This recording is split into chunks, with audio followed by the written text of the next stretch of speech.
Bonjour Frédéric. Bonjour Olivier.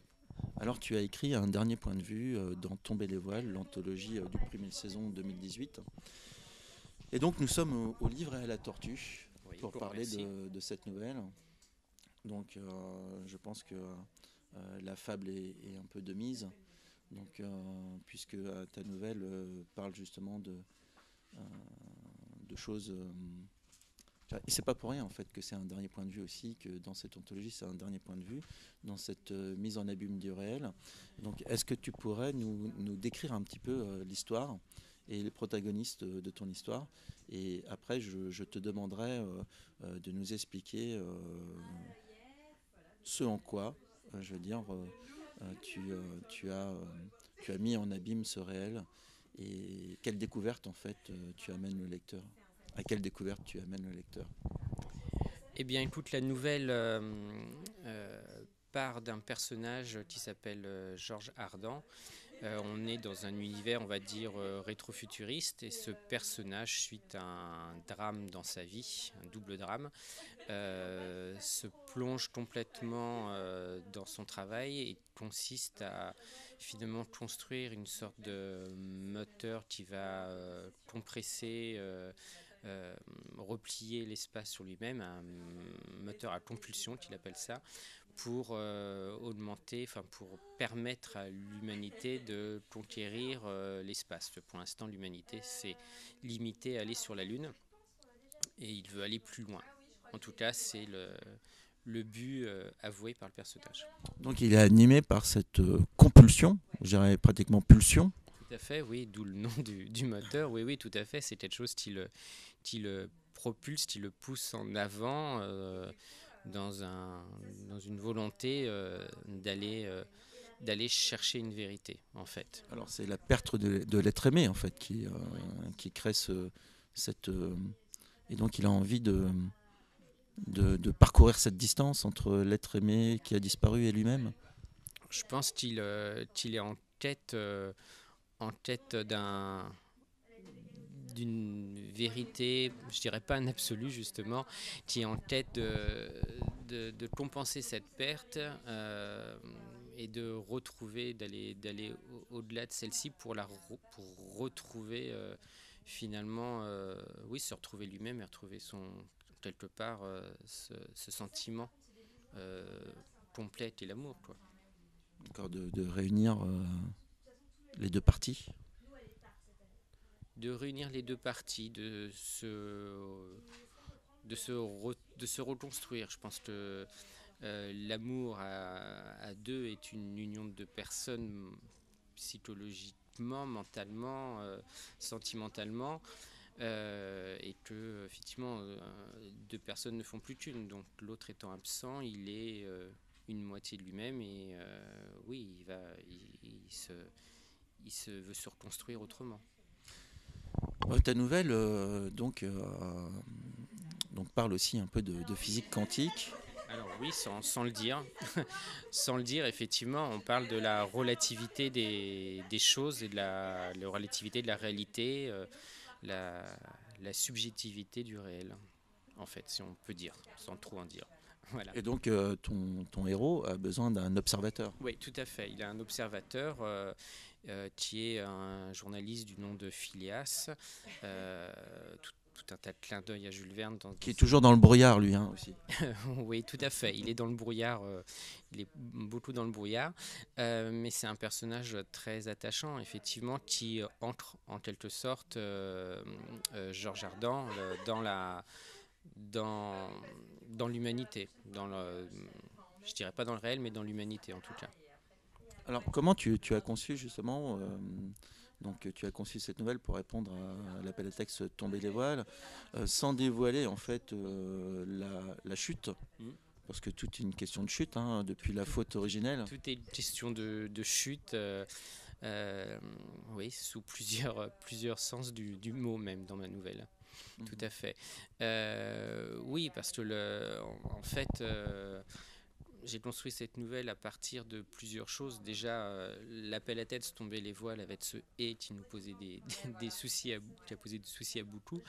Voilà, j'ai fait une recherche dessus. Je suis tombé sur une constellation qui s'appelait la constellation des voiles. Et à partir de là, effectivement, j'ai eu cette idée de faire partir les personnages vers l'espace et de l'espace étant effectivement une ouverture large et sur la perception de la réalité telle qu'on la voit. Pas si large que ça, puisque en fait, finalement, le ciel observable de notre position est relativement restreint par rapport à cet infini et extrêmement plat. Alors oui, tout à fait. Mais alors justement, Georges Ardan a cette limitation qui est dans la nouvelle et la Lune et veut aller au-delà, justement, percer en quelque sorte ce mystère.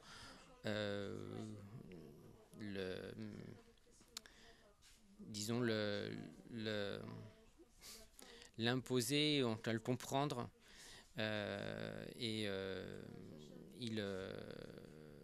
Donc cet univers, enfin cet espace est plat, oui, de notre point de vue, mais ça reste quand même un espace qui est ouvert à l'imaginaire, ouvert. Ça reste un champ. Un champ d'observation. Tout à fait, ça reste un champ d'observation et un champ du possible. Voilà. Et donc ce voyage est aussi une façon de délier Georges de notre planète, de là où il a finalement souffert, pour aller vers autre chose. Alors, est-ce qu'on peut faire quelque chose contre cette souffrance, justement, cette souffrance qui est liée à cette pensée d'un monde déterminé, d'un monde fini, et d'un monde dans lequel l'absence de liberté ferait loi? Alors oui, je pense, oui, justement, tout à fait. La nouvelle va traiter le sujet en fond, puisque effectivement, je suis contre le déterminisme et je pense effectivement, oui, je pense, oui, et je pense qu'effectivement, on n'est pas déterminé. C'est seulement notre face aux barrières, face à tout ce qui s'impose à nous. C'est finalement notre force réside dans notre volonté, dans notre désir de modifier les choses, d'aller de l'avant, même si peut-être en pratique c'est plus difficile à réaliser. Donc, aller de l'avant, c'est pas une fuite. Non, aller de l'avant, c'est pas une fuite. Non, c'est. Je pense que le personnage qui va de l'avant dans la nouvelle ne fuit pas. Il cherche quelque chose, il cherche à définir quelque chose, à montrer quelque chose, et à se retrouver aussi, comme on disait au début. Mais non, c'est pas une fuite du tout. Non, certainement pas. Aller de l'avant, c'est refuser des édits, refuser des dogmes contre lesquels on peut être en désaccord et chercher à avancer soi-même, mais avancer aussi pour les autres, pour l'humanité. Et c'est ce que le personnage désire faire, oui. Désire faire complètement.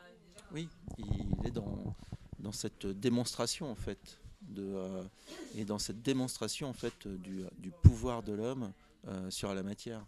Oui, tout à fait. Il est sur cette. Tu parlais tout à l'heure de la physique quantique. Effectivement, la physique quantique est quelque chose qui aussi obscur que ça puisse être, parce que c'est quand même complexe. Parce qu'il y a un rideau à abattre en fait, Alors, oui, un voile à abattre. Mais est-ce que le voile est à faire tomber, oui. Oui, à faire tomber, oui, tout à fait, à faire tomber.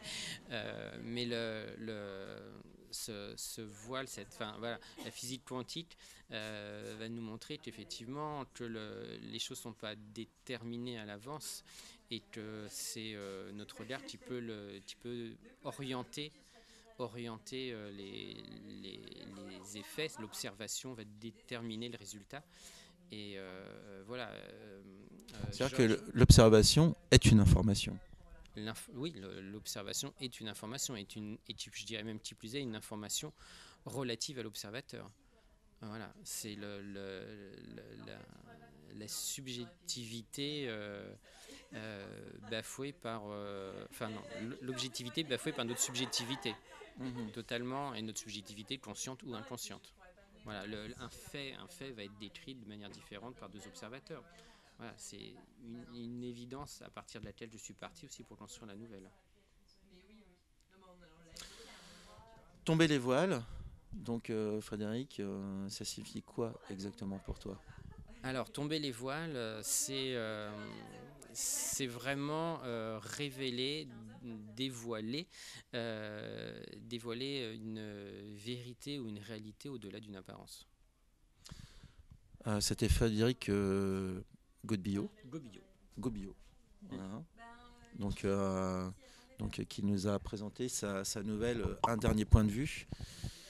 Bonne chance Frédéric. Merci. Et puis pour le concours. Et bon, que la vérité se fasse jour, se révèle. Et donc elle a besoin d'un observateur. Le point de vue des lecteurs compte. Exactement, c'est à eux de dévoiler aussi le réel. Tout à fait. Voilà. Merci. Merci Olivier. À bientôt.